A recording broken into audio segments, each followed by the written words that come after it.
Bueno, vamos a continuar con la predicación que no pudimos terminar el domingo pasado, ¿sí? Volvamos ahí a Hechos capítulo 10 y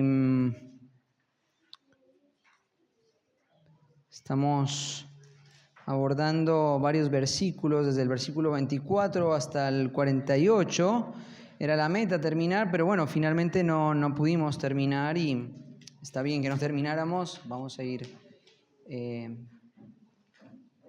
acuerdo al tiempo. Estamos entonces en Hechos 10, 24 al 48. Y el domingo pasado estuvimos hablando un poquito acerca de qué ocurre cuando los prejuicios que detienen a una persona para predicar el Evangelio son derribados por la obra de Dios en el corazón, ¿no? Y hemos venido insistiendo que una de las cosas que estamos viendo en este texto es cómo Dios se deleita en salvar a personas, pero a su vez también se deleita en utilizar medios para poder llevar su salvación a cabo, ¿no? Y hemos hablado del medio de la predicación y el predicador como medios que Dios ha determinado usar para poder desplegar la salvación hacia las personas. Entonces, no solamente Dios se deleita en salvar personas, sino también se deleita en equipar ministros que predican su palabra. Y a lo largo de todo este capítulo hemos visto cómo estos dos aspectos se han venido conjugando: la preparación de un corazón, cómo Dios ha preparado el campo para que ahora este cosechador pueda venir y cosechando de manera adecuada, pueda cosechar y extraer de este campo lo que Dios ha planeado sembrar, que es la salvación en la vida de los gentiles. Y a medida que vamos avanzando en el texto, también fuimos viendo lindos detalles el domingo pasado, ¿no? El domingo pasado pusimos un título a la predicación y es Los frutos del amor imparcial en la obra misionera. Y dijimos que cuando vencemos las barreras de la parcialidad, en primer lugar, Dios permite oportunidades asombrosas. Y una de las cosas que la narrativa nos fue llevando fue esta escena en una casa romana donde había un grupo bastante amplio de personas que se habían puesto delante y que se habían convocado por la influencia de Cornelio para recibir el mensaje de la salvación, ¿no? Y como Pedro, si se hubiese resistido a la instrucción del Señor, lo que hubiese ocurrido es que él hubiese perdido esta gran oportunidad que ahora tenía delante de él. Habían personas que estaban buscando de Dios, habían personas que estaban con el corazón preparado para abrazar el mensaje del Evangelio. Ellos estaban sedientos de la verdad, ellos estaban sedientos de la justicia. Y entonces lo que ocurrió fue que cuando Pedro venció sus propios prejuicios, lo que ocurrió fue que Dios le abrió una oportunidad para predicar a un grupo grande de personas.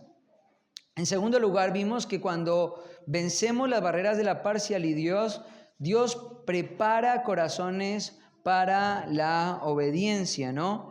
Entonces ahí Cornelio empieza a contar todas las circunstancias alrededor de él, la visión, y también muestra cómo Dios ha estado detrás de escenas cultivando el corazón de Cornelio para que el corazón de Cornelio finalmente esté preparado para decir: doy la bienvenida a la palabra, ¿no?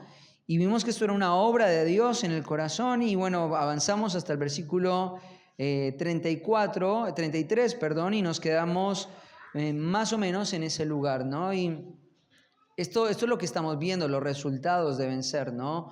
Las barreras de la parcialidad. Y entonces es hermoso cuando nosotros vamos caminando en obediencia a la voz del Señor, caminamos en obediencia, en decir, acá estoy dispuesto, Señor, aquí he venido, ¿para qué me has traído acá? Igual que Pedro, ustedes me han hecho un llamar, ¿de qué manera les puedo servir? Estar dispuestos a ser usados aún en escenarios donde nunca nos hubiésemos imaginado estar. Y lo hemos hablado y lo hemos remarcado mucho en este pasaje. Pedro, un judío de judíos, nunca se hubiese imaginado que el día que dejó las redes, el Señor lo iba a terminar utilizando para ministrar gentiles y abriendo la puerta a los gentiles para que entren en su reino, ¿no? Entonces, ahí está Pedro diciendo, ¿por qué causa me han hecho venir acá? Y entonces, de repente, Cornelio empieza a contar el relato de la visión y en la mente de Pedro empieza a ocurrir algo. Claramente Dios está detrás de todo esto. Claramente Dios está orquestando esta situación. Claramente Dios está metiendo su mano en esta historia y esta es su voluntad. Y el prejuicio, el pecado, lo único que hubiese hecho en la vida de Pedro era preservarlo de esta hermosa oportunidad ministerial. Pero tenemos que seguir avanzando. En tercer lugar, sí, fue ahí donde nos quedamos, tenemos bastante material para cubrir.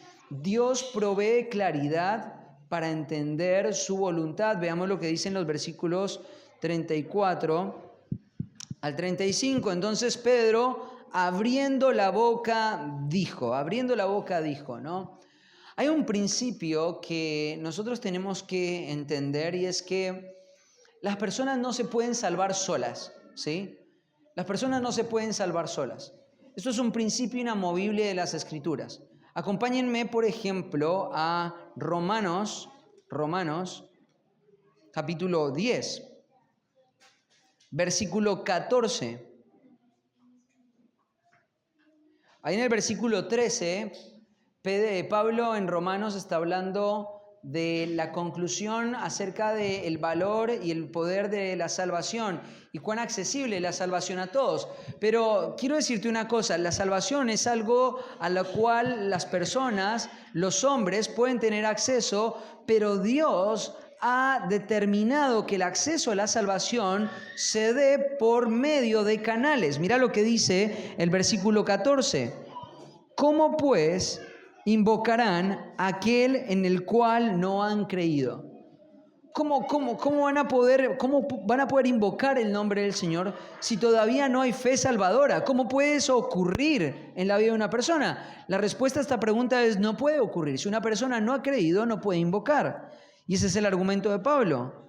Pero mira la segunda pregunta. ¿Y cómo creerán en aquel de quien no han oído? ¿Cómo pueden creer en aquel de quien no han oído?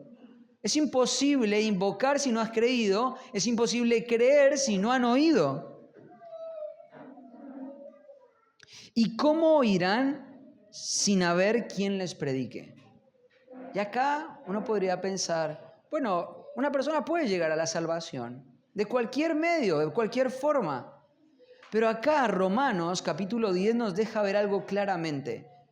Dios, al igual que lo dice el libro de Primera de Corintios, ha decidido salvar a las personas por medio de la predicación. Por medio de la predicación. La verdadera salvación es suministrada al mundo por medio de la predicación. Y no podemos suprimir la predicación del predicador. Necesitamos que para que la verdad del Evangelio sea proclamada, hayan predicadores que la prediquen.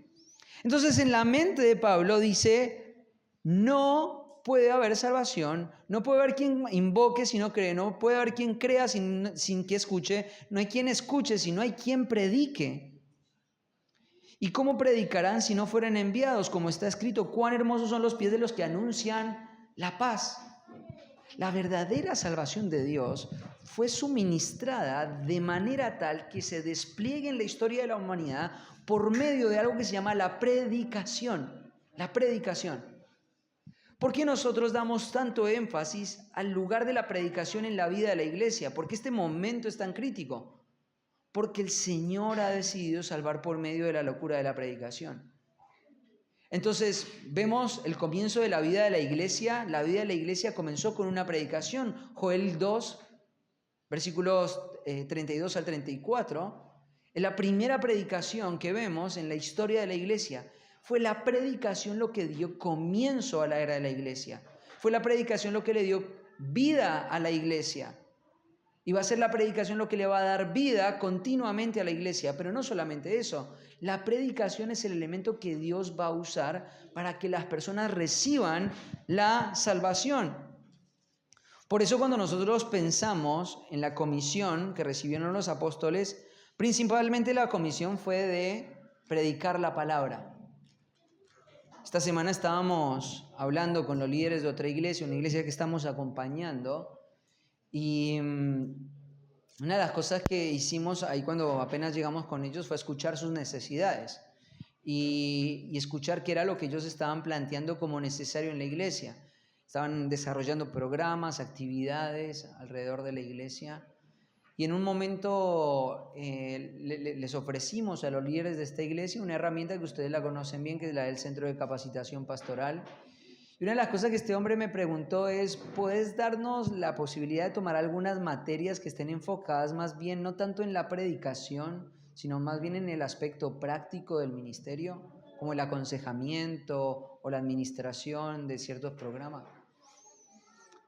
Ahora, el resto de la hora fue tratar de convencer a estos hombres de que la labor principal por la que Dios los había puesto en ese lugar, en la iglesia, era para abrir la boca y predicar la palabra de Dios. Palabra por palabra, versículo por versículo, argumento por argumento, tratando de sembrar esta convicción. Y es, predica la palabra, predica la palabra, predica la palabra. Esta es la comisión que Dios nos ha dado. Entonces, es interesante porque, volviendo a Hechos 10, el Señor solamente bajó un rollo, un lienzo del cielo mostrándole animales, de todo tipo de animales, reptiles, aves, todo tipo de cosas, y le dijo a Pedro, mata y come. Fue todo el mensaje de Dios. Y entonces, ¿qué va a predicar Pedro ahora? ¿Qué tiene para predicar Pedro?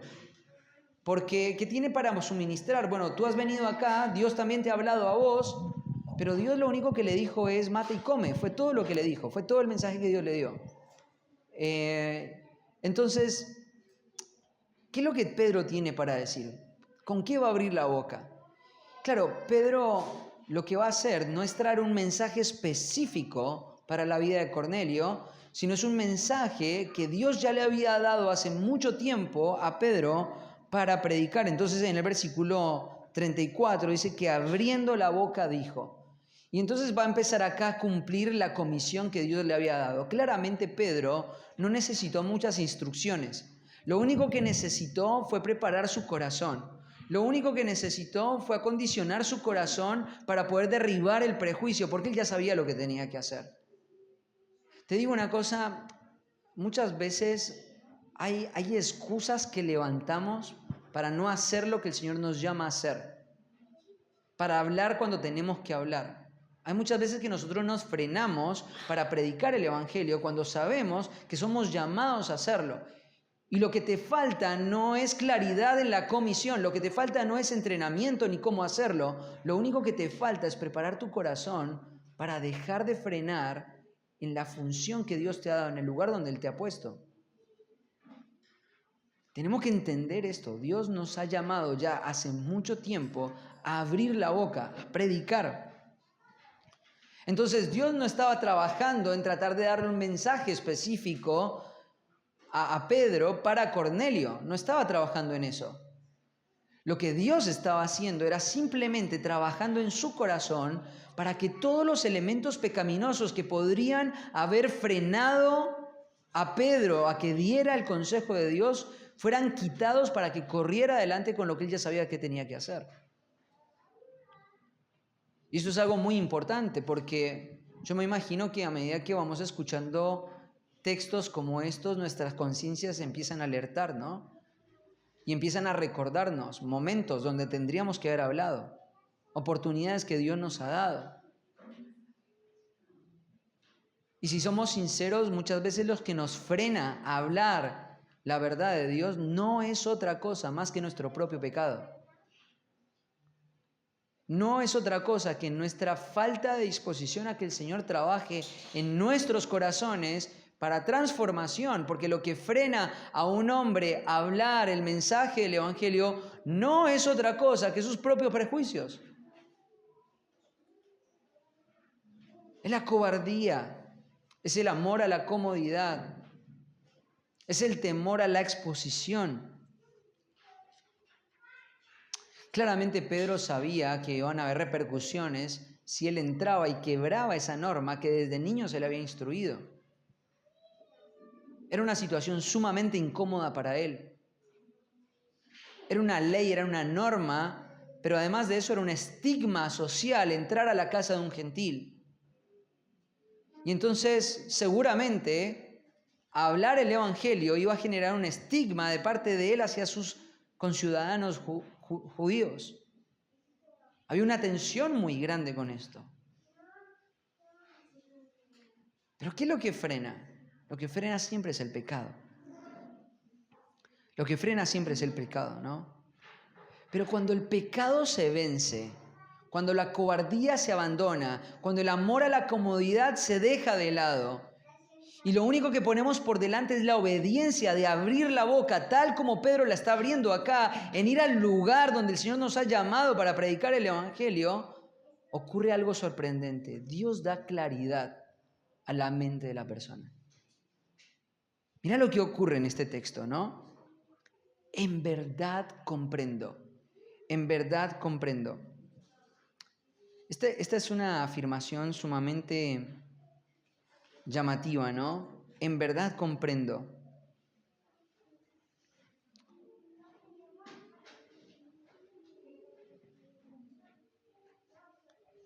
Es una afirmación fuerte, ¿no? Porque esta palabra aledeias, que tiene que ver con verdad, y la palabra siguiente, que es una palabra compuesta, griega, lo que está diciendo es como que se le abrieron los ojos, eureka, lo descubrí.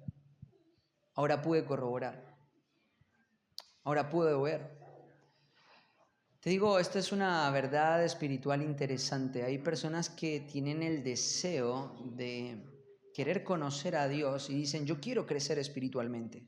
Realmente quiero crecer espiritualmente. Quiero conocer a Dios a otro nivel. Quiero profundizar en mi relación con Dios. Quiero poder deleitarme más en Dios.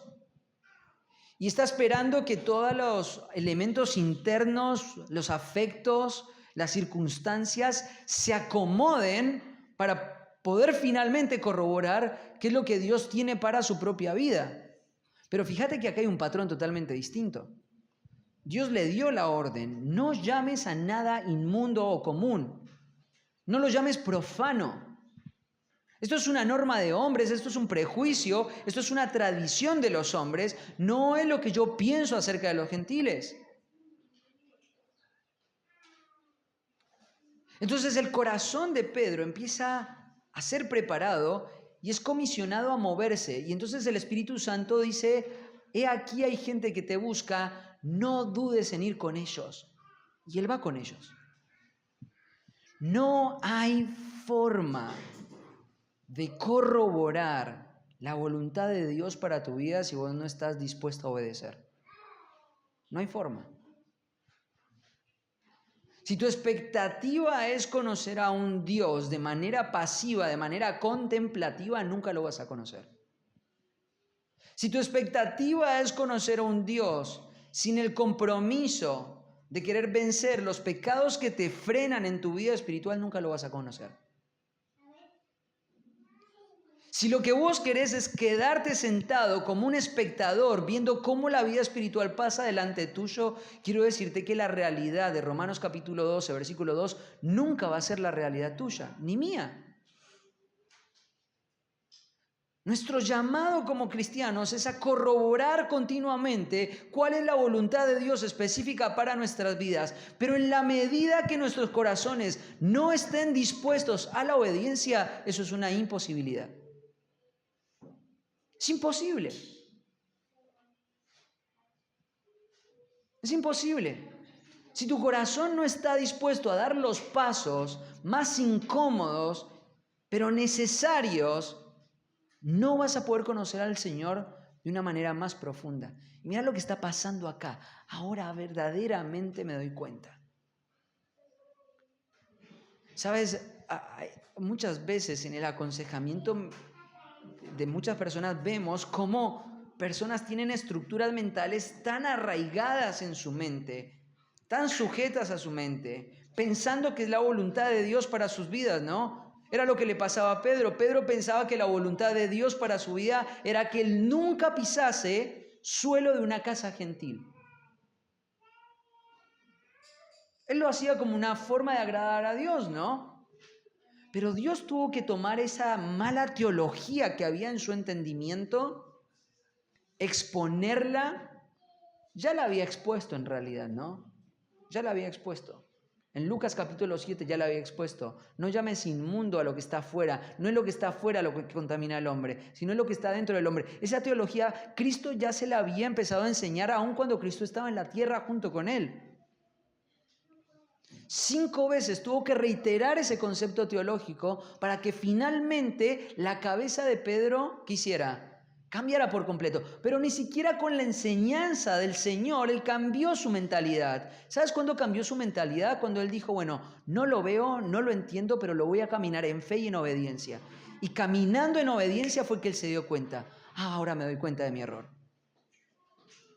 Ahora me doy cuenta que lo que creía no era lo que el Señor me estaba pidiendo que creyera. Ahora me doy cuenta que lo que mi cosmovisión marcaba no era la cosmovisión que Dios quería que yo tuviera.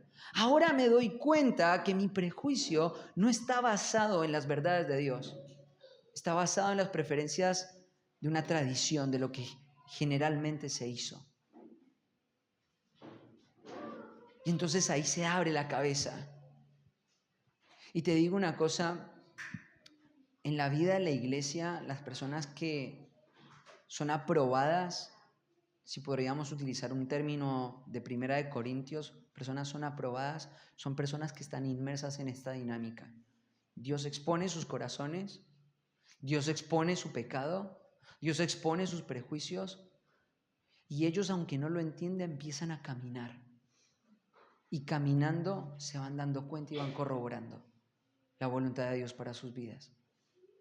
Entonces, claramente Pedro no sabía todo lo que iba a pasar. Él no sabía que los gentiles iban a estar ahí, no sabía que iba a haber un grupo grande de personas necesitadas, no sabía de la boca de Cornelio realmente qué era lo que había pasado. Ahora él ve a Dios actuando en la vida de Cornelio y entonces él dice finalmente, necesito abandonar esta idea que estaba alojada en mi cabeza. Necesito abandonarla. Porque desalojando esta idea equivocada, ahora puede venir a habitar en mi mente una idea correcta. ¿Y cuál es esa idea correcta? Mira lo que dice acá. Dios no hace acepción de personas. En el momento que Pedro empezó a abrir la boca, Dios estaba haciendo 3 cosas en su corazón. En primer lugar, destruyendo las barreras para que pudiera ministrar con su boca a todo tipo de hombre. La historia de Cornelio hace que Pedro abra su boca para ministrar a todos los presentes. Dios estaba destruyendo todas las barreras. Dios estaba destruyendo todos los impedimentos que estaban haciendo de que Pedro no pudiera cumplir un lugar en el ministerio.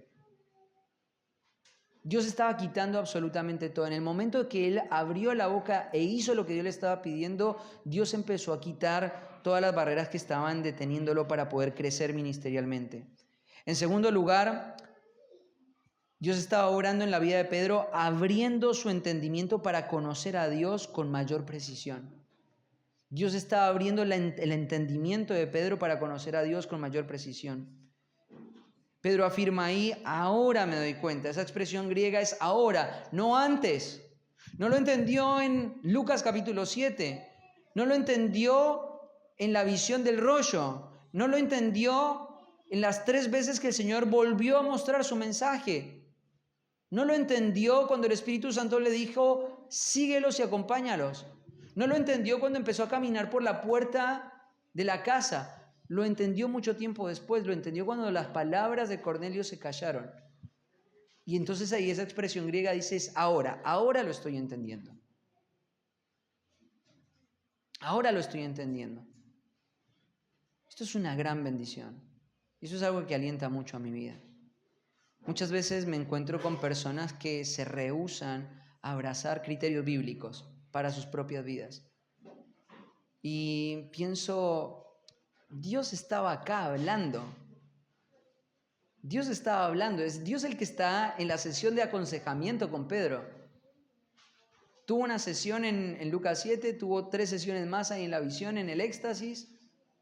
El Señor estaba ahí trabajando en el corazón, pero recién ahí entiende todo. ¿Sabes qué es lo que me enseña esto? La importancia de la repetición.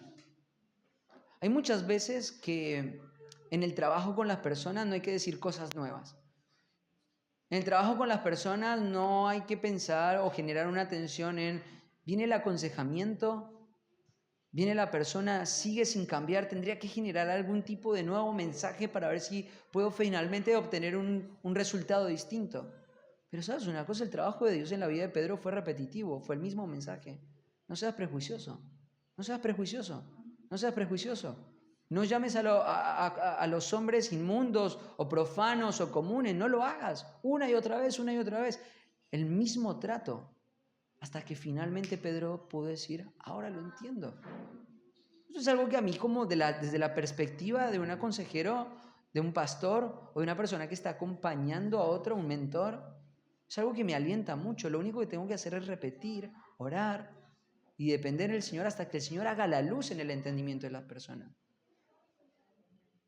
Pero por el lado del aconsejado o el que está siendo tratado por Dios, pienso cuán responsables somos de frenar la verdad de Dios por nuestras propias preferencias, ¿no?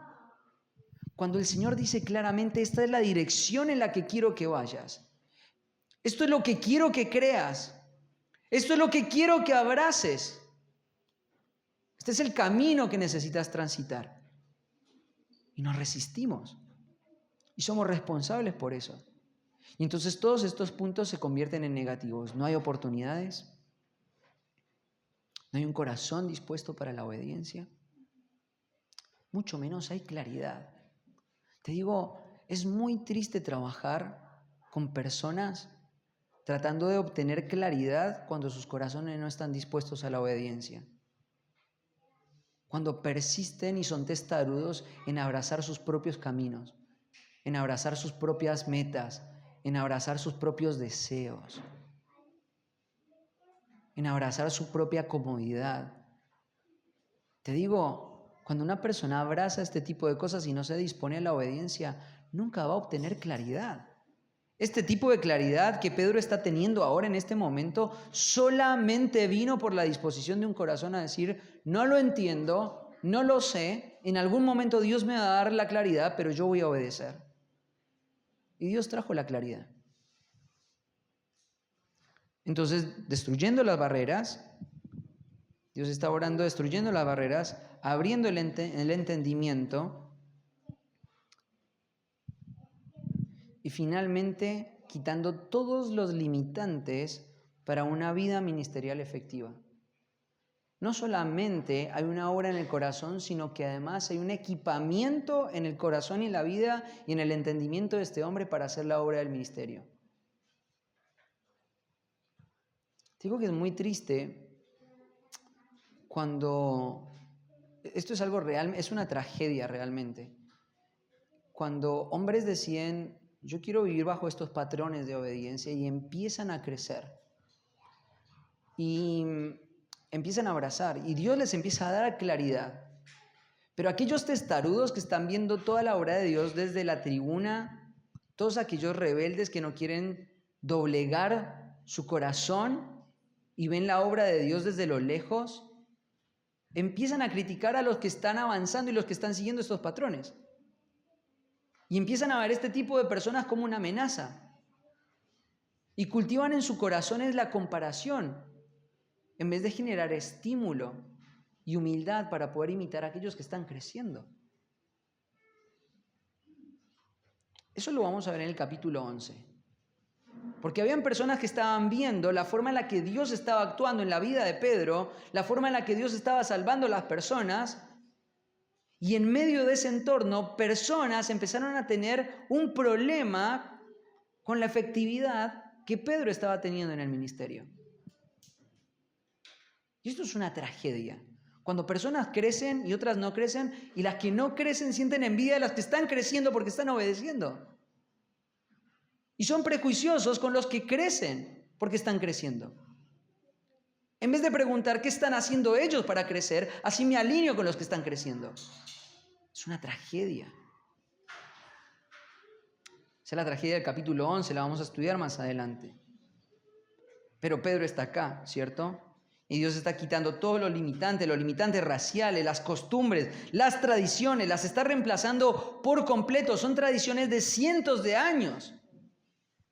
Está destruyendo incluso la crianza que Pedro tuvo de sus padres, para poner verdad en la mente de Pedro. Y quitando todo eso, lograr la efectividad para el ministerio. Sacando toda la escoria, sacando toda la basura que no servía y que frenaba a este hombre para que no cumpliera el ministerio.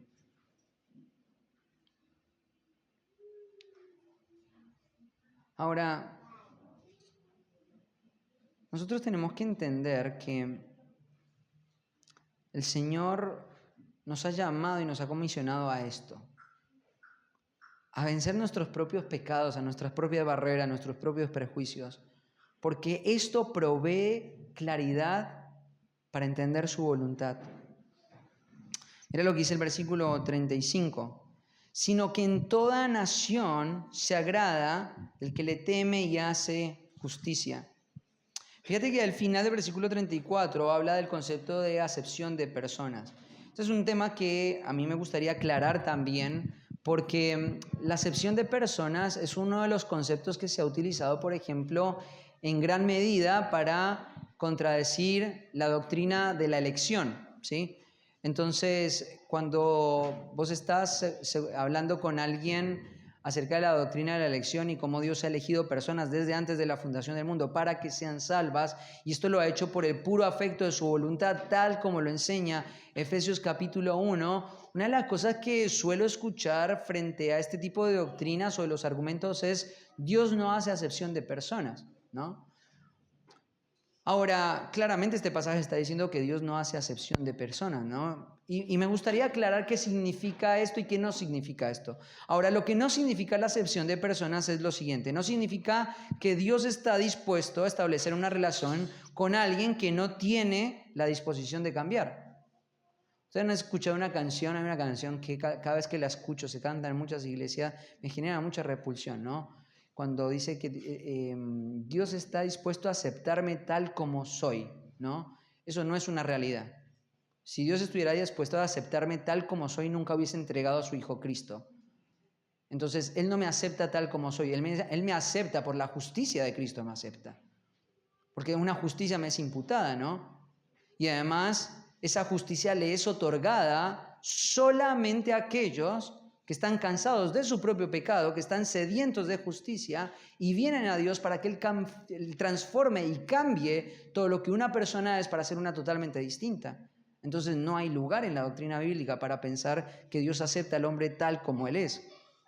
Tampoco la acepción de personas significa que Dios tiene la obligación de tener una actitud universalista con su salvación y que las doctrinas de la elección bíblica son inconsistentes. En el tercer siglo hubo un hombre que se llamó Pelagio y él estableció una herejía, la iglesia la determinó como una herejía, que fue la herejía del universalismo. Todas las personas al final van a ser salvas. Hay muchos lugares donde esto es un debate, ¿no? Ustedes son muy orgullosos porque ustedes creen que la única forma en la que una persona puede llegar al cielo es por medio de aceptar ese mensaje que ustedes llaman evangelio y solamente la persona de Jesucristo. Y hay muchas personas que dicen: nosotros creemos quizás en el mismo Dios pero con otro nombre, se llama Alá, ¿cierto? Me acuerdo que una vez estábamos en un grupo de jóvenes mayores, yo estaba guiando un grupo de jóvenes mayores y En ese momento no tenía muchos criterios ministeriales, habíamos empezado a comprar unos CDs que nos habían recomendado en ese momento. Eran tipo unas parábolas de un hombre, creo que se llamaba Numa, creo que era el nombre, Numa era el nombre de los CDs, y tenía diferentes y habían 20 lecciones, ¿no? Y parecían muy buenas, parecían muy interesantes y las fuimos viendo con los jóvenes mayores.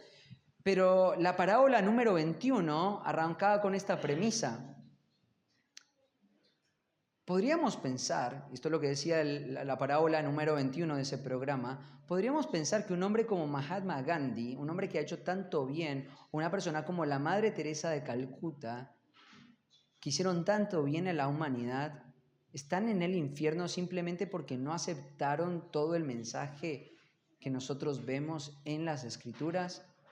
Y él decía, parece un tanto injusto y también soberbio. Eran las palabras que él utilizaba.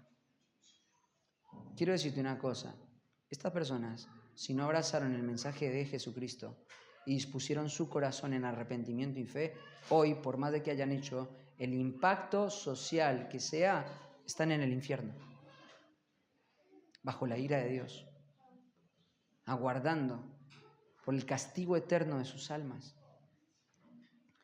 Entonces la acepción de personal no significa que Dios tiene la obligación de otorgar su salvación a todo individuo, a cada persona.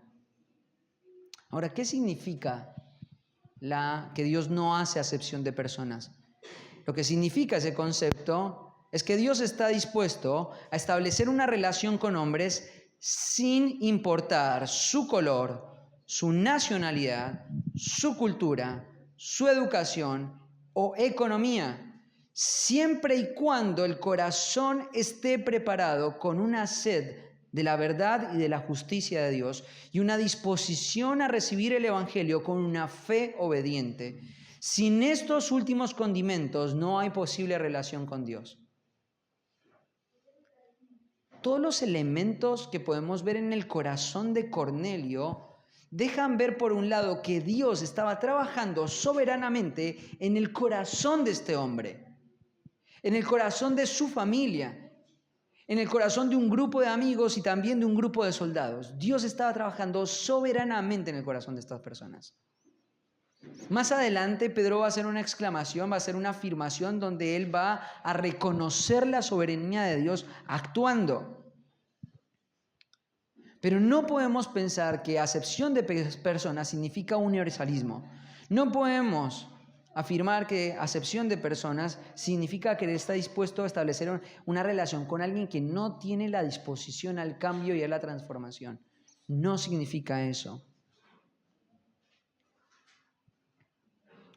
Entonces, claramente lo que ahora está ocurriendo en la mente de Pedro es que está viniendo la claridad de las Escrituras, es que Dios sí está dispuesto a tener una relación con cualquier individuo si su corazón está preparado. Entonces esta afirmación de que Dios no hace acepción de personas, la hace en el contexto de personas que están dispuestas a cambiar todo, a perder todo, con tal de ganar a Cristo. Hay una canción que cantamos con nuestros hijos, una canción para niños, que habla acerca de la perla y del tesoro escondido, donde tendríamos que configurar toda nuestra vida para poder perder todo lo que sea necesario con tal de obtener ese tesoro, porque Él es digno de perder nuestras vidas si esto es necesario para poder encontrarle a Él. Este es el tipo de corazón con el cual Dios está dispuesto a establecer una relación. Si en ese corazón Dios no está dispuesto a establecer esa relación.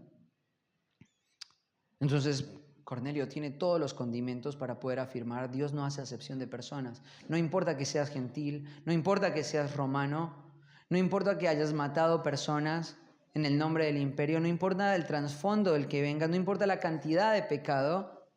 Si tu corazón está dispuesto a ser transformado, entonces Dios te va a recibir. Dios te va a recibir. Hay otra verdad teológica profunda acá, y es que Pedro estaba empezando a darse cuenta de que la nación de Israel ya no iba a ser necesaria para que las personas vinieran a conocer a Dios. En el antiguo pacto, el plan de Dios era que por medio de la nación de Israel, todo el mundo pudiera llegar a una relación con Dios. La intención de Dios siempre fue salvar a todo el mundo. Eso no hay duda de eso. Hace un año atrás pasamos por el libro de Jonás y vimos que la intención de Dios es salvar a todo el mundo, en el antiguo pacto y en el nuevo pacto. La única diferencia es que en el antiguo pacto la forma en la que una persona podía llegar a tener una relación con Dios era haciéndose un seguidor del pueblo de Dios, afiliándose con el pueblo de Dios, la nación de Israel, haciéndose un prosélito y a través de la nación de Israel poder conocer verdaderamente a Dios. Ahora, en este tiempo, en esta dispensación, eso ya no es necesario. Eso fue abolido, las barreras fueron quitadas y toda persona que quiera puede venir a hacerlo solamente por medio de la predicación y la confianza en el mensaje del Evangelio. Entonces la claridad no solamente está corroborando la voluntad de Dios, sino que ahora está afirmando en la mente de Pedro verdades teológicas sumamente profundas. La palabra ahora entiendo, esa palabra entiendo es una palabra bastante fuerte, tiene un intensificador y lo que muestra es que la verdad de Dios se está asentando en el fondo, ¿no? De la mente, en el entendimiento de Pedro. Esta palabra, por ejemplo, se utiliza para la decantación. Ustedes saben lo que es la decantación, ¿no? Cuando el agua tiene diferentes partículas, se deja en estado de quietud para que los sedimentos, las partículas más pesadas vayan al fondo y queden ahí afirmadas. Entonces después se saca el agua y queda solamente eso. Eso es lo que estaba pasando en la mente de Pedro. Había mucha turbulencia en su pensamiento, pero ahora el agua se había quedado quieta y ahora el entendimiento de Dios se había ido al fondo y se había sentado, se había firmado. Y todas las cosas que antes sabían y que lo estaban agitando, ahora fueron quitadas. Toda la turbulencia fue quitada. Yo te digo, cuando escucho este tipo de conceptos, digo, eso es lo que yo quiero. Lo que yo quiero es eso, que la turbulencia se vaya, para que en la medida que voy obedeciendo al Señor, el entendimiento de su voluntad se haga claro a mis ojos, a mi alma. Cuarto punto. Cuando vencemos las barreras de la parcialidad, Dios proporciona precisión para comunicar. Mira lo que ocurre a partir del versículo 36. Dios envió a los hijos de Israel anunciando el evangelio de la paz por medio de Jesucristo. Este es Señor de todos. Este es Señor de todos. Ahora, estas almas sedientas necesitan escuchar esta afirmación fundacional. Es el principio y el fin del Evangelio. Pedro en los versículos 37 al 40 va a declarar el contenido del Evangelio, pero antes de hacerlo, pone por delante de su audiencia cuál es el fundamento de todo. Número 1, necesitan paz. Número 1, necesitan paz. ¿Por qué necesitan paz? ¿Sabes por qué está hablando acá en el versículo 36 el Evangelio de la paz? ¿Sabes por qué se le pone el Evangelio de la paz? Porque no hay paz entre el hombre natural y Dios. Entre el hombre natural y Dios hay enemistad. Entre el hombre natural y Dios hay conflicto, no hay reconciliación. El hombre es enemistado con Dios. Acompáñame a Efesios capítulo 2. Efesios capítulo 2. No sé si alguna vez lo habías visto así, pero lo que dice Efesios 2 es bastante fuerte. Él os dio vida a vosotros cuando estabais muertos en vuestros delitos y pecados. Bueno, eso tiene que ver con condición, pero no tiene que hablar con relación. Bueno, fíjate lo que dice el versículo 2. En los cuales anduvisteis en otro tiempo, siguiendo la corriente de este mundo, conforme al príncipe de la potestad del aire, el espíritu que ahora opera en los hijos de desobediencia. Es tremendo este pasaje. Quiere decir que el estado natural de cada persona, es esta condición. Cada persona que no ha entrado al reino por medio del Evangelio, ¿sabes qué era? No era una persona neutra. En la guerra espiritual no hay un campo neutro, no hay países neutros. En las guerras sé que hay países neutros. En la Segunda Guerra Mundial habían países neutros. Pero en esta guerra no hay un punto neutro. O eres enemigo de Dios y estás en un ejército oponiéndote a los propósitos de Dios, o eres parte del ejército de Dios. No hay un ejército neutro. Si vos no sos un hijo de Dios, quiero que sepas una realidad espiritual. El príncipe de la potestad del aire, o sea, Satanás, que es a quien el hombre le cedió su lugar, controla a todos aquellos que desobedecen. Los controla, los opera para sus propósitos, están bajo su dominio. Los enceguece, dice el capítulo 4 de 2 de Corintios. Él cega el entendimiento de aquellos que no creen. ¿Sabes por qué es el evangelio de la paz? Porque el hombre está en conflicto con Dios. No es una actitud pasiva, no es una condición neutra, no es que el hombre no está haciendo nada. El hombre está enemistado con Dios. Naturalmente, desde que el hombre nace, su corazón levanta un puño en contra de Dios. Los que somos padres vemos a nuestros hijos desplegar esta rebeldía desde etapas muy tempranas. ¿Por qué? Porque está arraigado en su corazón. ¿Y qué es lo que nuestros hijos necesitan? El evangelio de la paz. ¿Qué es lo que necesita Cornelio? El evangelio de la paz. ¿Qué es lo que necesita tu compañero de trabajo que se está perdiendo? El evangelio de la paz. Necesitan entender que están en una relación de conflicto. Me acuerdo una vez predicándole a un hombre, él estaba leyendo el Salmo capítulo 7 y él veía como Dios estaba enojado en contra del pecador todos los días. Y la idea de imaginarse a Dios enojado en contra de él todos los días era algo que lo perturbaba. Recién para un alma perturbada, el evangelio de la paz tiene sentido. Recién cuando el alma se perturba, recién cuando el alma entiende esta realidad espiritual, soy enemigo de Dios. Soy esclavo del pecado. Sí, claramente soy esclavo del pecado, pero además de eso, soy enemigo de Dios. Entiendo que el evangelio es un evangelio de la paz. Volvamos ahí a Hechos. El evangelio de la paz. Necesitamos paz con el Señor. Somos enemigos por naturaleza. Necesitamos ser reconciliados. Desde el lado del predicador somos llamados a un ministerio de reconciliación cuando predicamos el evangelio. El evangelio no solamente es la proclamación o la repetición de una serie de verdades, es la verdad de poder llevar a una persona y guiar a una persona por medio de un corazón que está humillado y que entiende la preocupación de estar enemistado con el ser más poderoso de toda la existencia, para que por medio de Jesucristo pueda ser reconciliado. Pero es interesante la forma en la que Pedro va a hablar del evangelio, porque generalmente cuando hablamos del evangelio pensamos en Cristo como el sacrificio, pensamos en Cristo como el vicario, como el que está derramando la sangre. No, Él ya la derramó la sangre, Él ya sufrió eso. Y entonces, ¿cómo va a presentar Pedro a Cristo? Mira lo que dice el versículo 36. Este es Señor de todos. Este es Señor de todos. Y sabes, hay algo que en los últimos tiempos se ha venido afirmando en mi corazón y arraigando en mi corazón.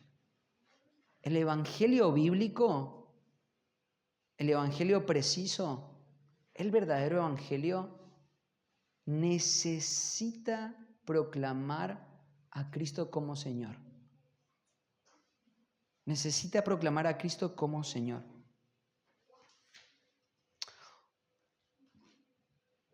Este concepto de Señor es un concepto que Cornelio entendía bien. La palabra Señor tenía que ver con amo, tenía que ver con subordinación. Y me encanta porque acá conjuga estos dos elementos, paz y señorío. No hay paz sin señorío. No hay paz para el que sigue reclamando su propia vida. No hay paz para el que sigue reclamando su propia vida. No hay paz para el que está diciendo, no hay paz para aquel que se ve que es dueño de su propia vida. ¿Sabes una cosa? Me encanta porque Pedro no muestra a Cristo como un siervo servil. Más bien lo muestra como el amo del universo, que tiene toda la autoridad dada por el Padre para que se anuncie su evangelio, ordenando a todo hombre de toda nación a que se arrepiente y se ponga en paz con él. Es una orden el evangelio. El hombre tiene que entender esto, necesita reconciliación, necesita paz. Mira lo que dice Filipenses capítulo 2, versículo 11. Filipenses 2:11. Dice, y toda lengua confiese que Jesucristo es el Señor para la gloria de Dios Padre. ¿Sabes una cosa? Cuando nosotros hablamos de la doctrina del señorío de Cristo para salvación, no estamos diciendo que una persona tiene que hacer a Cristo Señor. ¿Sí? Esto es algo muy importante. Cuando nosotros estamos predicando el Evangelio, no tenemos que decirle a esa persona, tienes que hacer a Jesucristo el Señor de tu vida. Él ya es Señor. Él ya es Señor. Vos no lo tenés que hacer, Señor. Lo que la persona tiene que hacer en la salvación es reconocer el señorío de Cristo. Y esto es una diferencia totalmente sustancial. Romanos capítulo 14, versículo 9 dice, porque Cristo para esto murió y resucitó y volvió a vivir, para ser Señor así de los muertos como de los que viven. ¿Sabes una cosa? Él es Señor aún de los que se pierden. Él es Señor aún de los que se pierden. No es que Cristo tiene que ser el Señor de tu vida. Vos tenés que disponer tu corazón a reconocerlo de esa manera para que la salvación verdaderamente llegue a tu vida. Sin esta disposición a reconocer esta verdad en Cristo, no hay salvación. No hay salvación. Una hojita que se me perdió, me parece.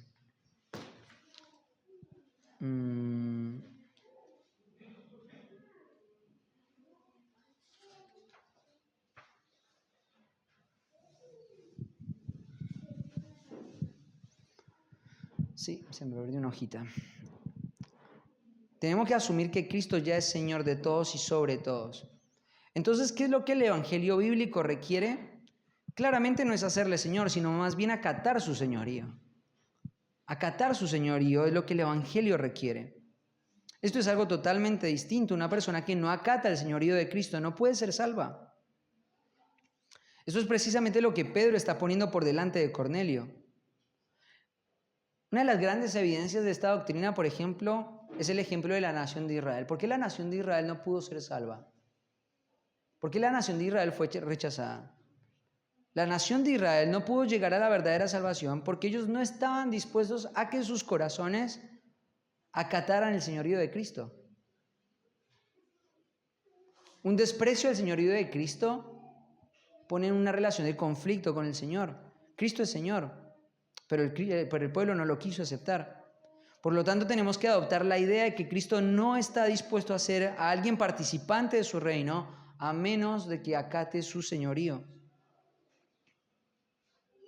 Fíjate lo que dice 1 Corintios 12:3, dice, por tanto os hago saber que nadie que hable por el Espíritu de Dios llama anatema a Jesús, y nadie puede llamar a Jesús Señor sino por el Espíritu Santo. Eso es una obra de Dios en el corazón, es innegable, es irreversible. Ocurre en un momento y acompaña al creyente por el resto de su trayectoria. Si Cristo no es el Señor de tu vida, si vos no lo ves como el amo, si cada vez que vos venís acá y el Señor está hablando por medio de la predicación de la palabra y Él está marcando claramente la dirección de tu vida y vos haces caso omiso de eso, quiero leerte un pasaje que es para mí, en mi criterio, el pasaje más trágico, más triste de todas las Escrituras. Lucas capítulo 6, versículo 46. ¿Por qué me llamáis Señor, Señor, si no hacéis lo que yo digo? Pero aún más trágico es Mateo 7:22. No todo el que me dice Señor, Señor entrará en el reino de los cielos, sino el que hace la voluntad de mi Padre que está en los cielos. Muchos me dirán en aquel día, Señor, Señor, ¿no profetizamos en tu nombre? Y en tu nombre echamos fuera demonios y en tu nombre hicimos muchos milagros. Y entonces les declararé, nunca os conocí, apartados de mí, hacedores de maldad. Esto es una escena sumamente trágica. ¿Sabes una cosa? Estas personas, cuando se encuentren en ese momento, van a llegar al final de sus vidas totalmente convencidas de que eran salvas. Totalmente convencidas de que eran salvas. No había un gramo de duda en ellos de que la salvación estaba en sus vidas. ¿Sabes por qué no había duda en ellos? Porque cuando se pararon delante del Señor, empezaron a reflejar y a decir todas las razones por las cuales Dios debería haberlos dejado entrar en su reino, en su cielo. en la salvación eterna. Número 1, lo estaban llamando a Cristo Señor. Número 2, estaban aparentemente haciendo las obras del Señor. Pero ¿sabes una cosa? En lo interno del corazón de estas personas, la realidad es que no pudieron hacer lo que tenían que hacer, que era acatar el señorío de Cristo. Y eso es lo que dice Lucas 6:46. ¿Por qué me llamáis Señor, Señor, y no hacéis lo que yo te digo? ¿Sabes una cosa? Ahí no va a haber segundas oportunidades. No va a haber segundas oportunidades. Si vos llegás a ese momento convencido en tu propia prudencia, en tu propia opinión de que sos un hijo de Dios, solamente porque te enseñaron que la doctrina de la seguridad de salvación es afirmar 2 o 3 oraciones, tené cuidado. Y Pedro quiere que Cornelio entienda bien el Evangelio. Él es Señor de todos.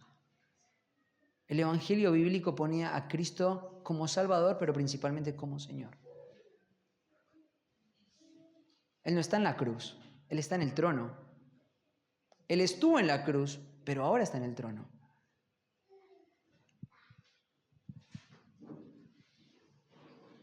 Es una tragedia lo que dice este pasaje.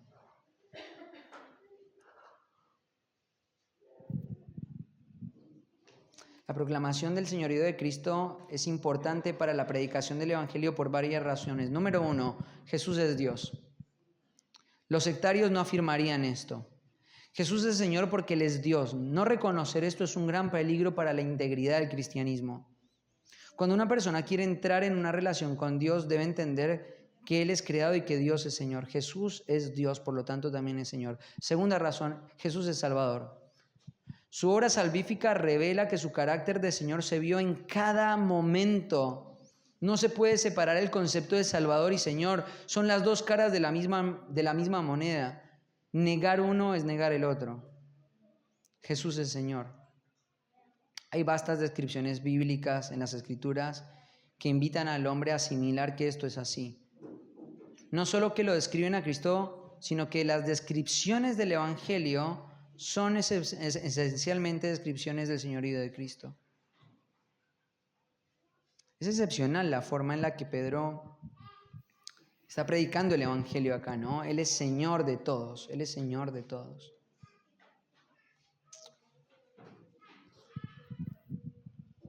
Versículo 42, saltemos un poquito. Versículo 42. Viene la proclamación del Evangelio y dice ahí: y nos mandó que predicásemos al pueblo y testificásemos que Él es el que Dios ha puesto por juez de vivos o muertos. Juez de vivos o muertos. Él es juez sobre vivos o muertos. Hace pocos días veía una publicación de un hombre que estaba predicando en una actividad en Norteamérica del orgullo gay, y él estaba predicando el Evangelio bíblico. Él estaba llamando al arrepentimiento de esas personas. Pero lo que me llamó la atención es, en nuestra cultura, en nuestro país, generalmente la gente que acude a una protesta o una celebración del orgullo gay, generalmente son personas agnósticas o son personas que niegan la existencia de Dios.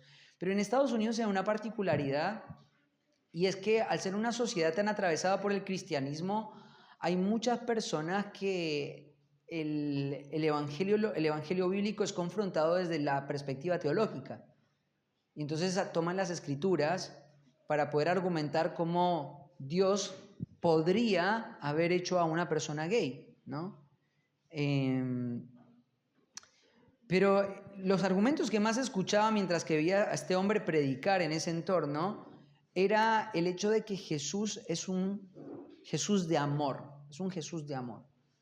Y tiene que ver con esta idea universalista, ¿no? De cómo Dios está dispuesto a abrazar a todo el mundo con sus errores o con sus preferencias o con sus inclinaciones, y todos pueden venir a Dios, todos pueden venir a Jesús. Entonces el Dios de la Biblia es un Dios de amor. Pero acá, en el versículo 42, Pedro nos da una perspectiva totalmente distinta de Jesús. ¿Qué es Jesús? Jesús es esencialmente el juez. Es juez. Nos gusta pensar claramente todas estas palabras son imágenes que nos ayudan a entender. Cristo aboga por nosotros frente al Padre, dándonos su justicia, ¿no? Pero al mismo tiempo, Él es juez.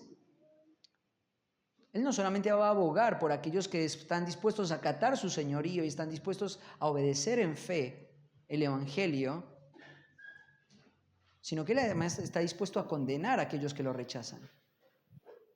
Y entonces acá, aunque el corazón de Cornelio está dispuesto, aunque los gentiles están preparados para la salvación, el mensaje del Evangelio en ningún punto se rebajó.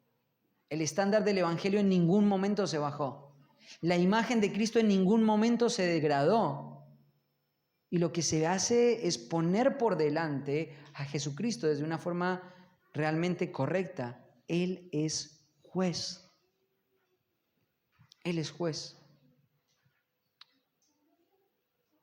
Cuando vas a un tribunal, pues no puedes escoger tu juez, ¿no? Te toca el que te toca, ¿no? Y en este caso es así. Aunque no lo quieras ver, aunque no lo quieras aceptar, Cristo es tu juez. Cristo es el juez que va a probar no solamente a los salvos de los no salvos, sino a los creyentes aprobados de los no aprobados. Cristo es el que va a estar en ese gran tribunal probando cada una de nuestras obras. Él es juez. No es que lo que tenés que hacer juez, Él ya es juez. Él ya lo es. Él es juez de todos los vivos, pero también es juez de los muertos. La muerte no podrá permitirte cambiar esta realidad. Él juzgará a los vivos, pero también a los muertos. Y esto debería traer un efecto en la vida de cada uno de nosotros. ¿Sabes cuál es el efecto? Temor. Una relación de confianza, ¿no? El Señor nos invita ahí en Hebreos capítulo 4 a que nos acerquemos confiadamente al trono de la gracia, ¿no? Y esto es una realidad bíblica, pero no es la única forma en la que nosotros nos relacionamos con Cristo. Debemos temer también. Mateo capítulo 10, versículo 28 dice: y no temáis, no tengan miedo de los que matan al cuerpo, mas al alma no pueden hacer nada. Temed más bien a aquel que puede destruir el alma y el cuerpo, ¿en dónde? En el infierno. Una de las cosas más atemorizantes del infierno es pensar que Dios va a estar en ese lugar. No para mostrar su misericordia, sino para desplegar toda su propia ira en contra del pecado, eternamente y para siempre. El que va a matar, el que va a destruir el alma en el infierno no es Satanás. Satanás también va a ser destruido en el infierno, junto con todos aquellos que se rehúsan a acatar a Cristo como Señor.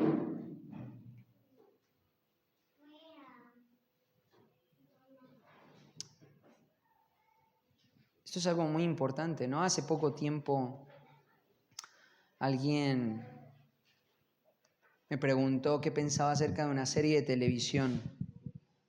Creo que se llamaba Chosen o The Chosen, una cosa así.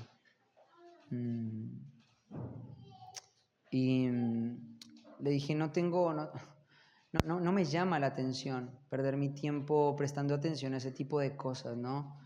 Menos cuando lo hacen los mormones, ¿no? Prefiero ver a Cristo en las páginas de las Escrituras. Me acuerdo que una vez estaba viendo una escena en esta serie, porque me la mostraron, no porque yo la estaba viendo, y mostraron una imagen tan distorsionada de Cristo. Pero acá son las primeras impresiones de la vida espiritual de Cornelio con respecto a Jesús. Y acá Pedro quiere que Cornelio entienda de manera correcta en el comienzo de su vida espiritual una idea precisa de quién es este hombre que le va a salvar, quién es este Dios que le va a salvar. Él es un juez. Y te digo una cosa, un juez no es una imagen de alguien que se muestra amigable o que se muestra indulgente. Un juez es una persona seria. Es una persona a la que se le merece devoción, respeto. Es una persona que cuando el juez habla, todos callan. Es una persona a la que se reverencia, pero sobre todo es una persona que tiene autoridad. Es una persona que tiene una autoridad sobre tu vida. Y si vos hiciste algo malo y el juez determina que es malo, su sentencia va a determinar el rumbo de tu vida. Él es juez.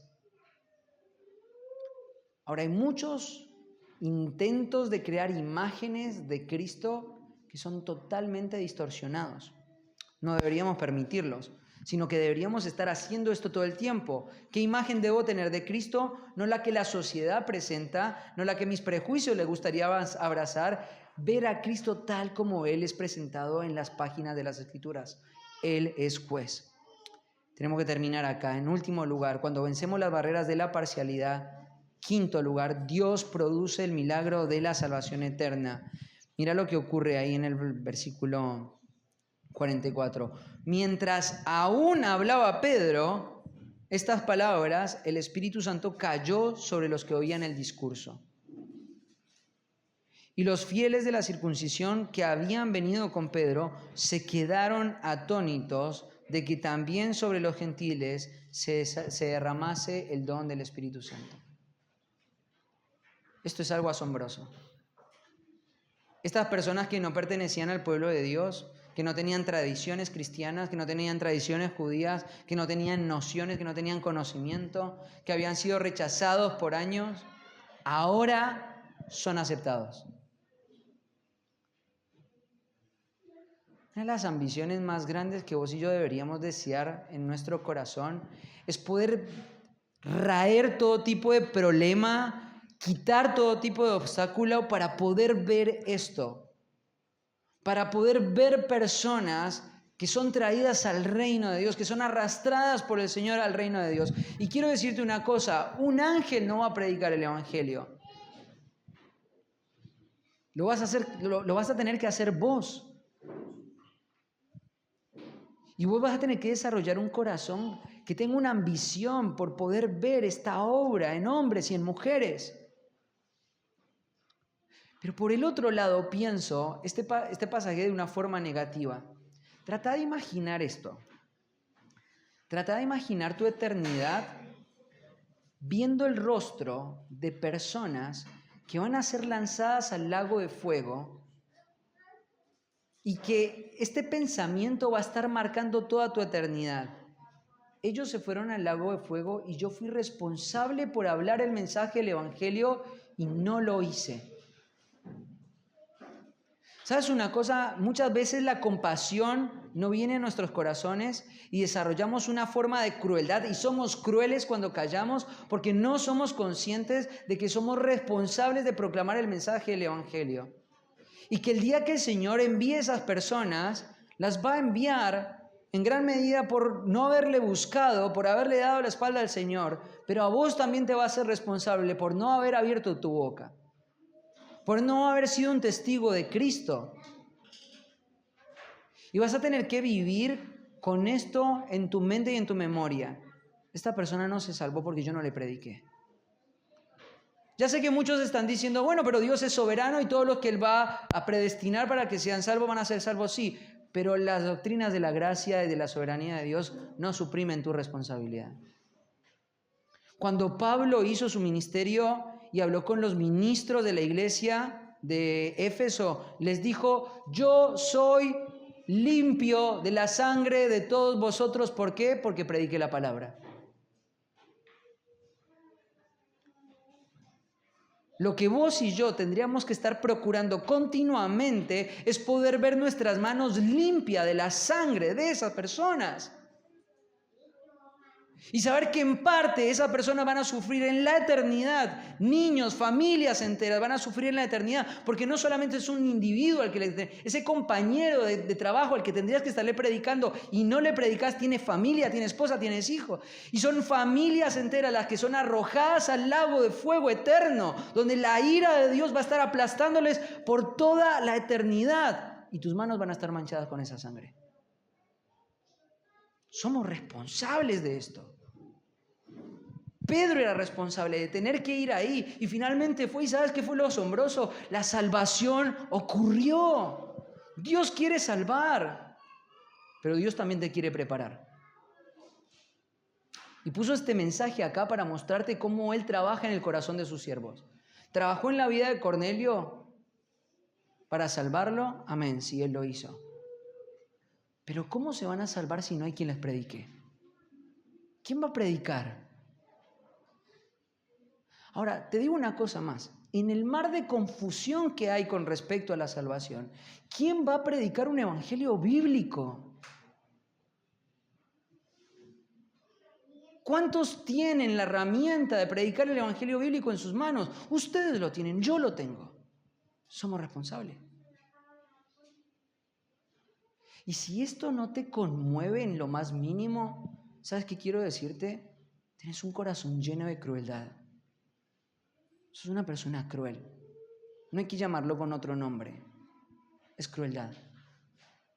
Y tenés que confesar tu crueldad.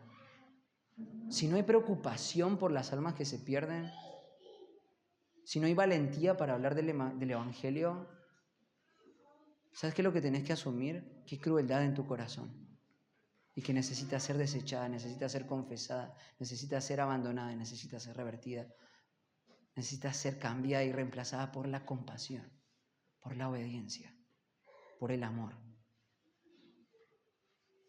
Necesitamos abandonar la crueldad.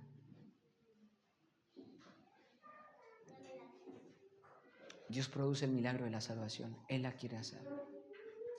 Nosotros tenemos que predicar. Algunas implicaciones del texto.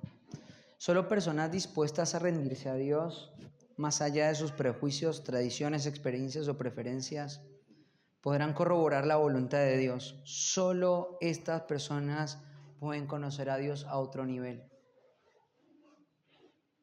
Si quieres frutos, hijos espirituales, ser paciente del milagro de Dios ser partícipe del milagro de Dios cambiando vidas, saciando la sed de los perdidos, tienes que estar dispuesto a que Él te guíe, aun si en tu entorno lo consideran una locura. Entrar a la casa de un gentil era algo ilegal, pero Pedro sabía que había una autoridad por encima de su sociedad y de sus tradiciones, que era la autoridad de Cristo. ¿Qué vamos a hacer con esto? ¿Qué hacemos con esto? Yo me pregunto, ¿qué hacemos ante la claridad de la palabra? El gran protagonista de toda esta historia fue Dios, gritando un solo mensaje: quiero salvar personas, pero lo quiero hacer por medio de predicadores. Lo quiero hacer por medio de personas obedientes. Lo quiero hacer por medio de personas dispuestas. Sé que va a haber un proceso, sé que las lecciones se van a tener que repetir una y otra vez. Pero ¿qué vamos a hacer frente a esta verdad? ¿Cómo vamos a responder? Oramos y terminamos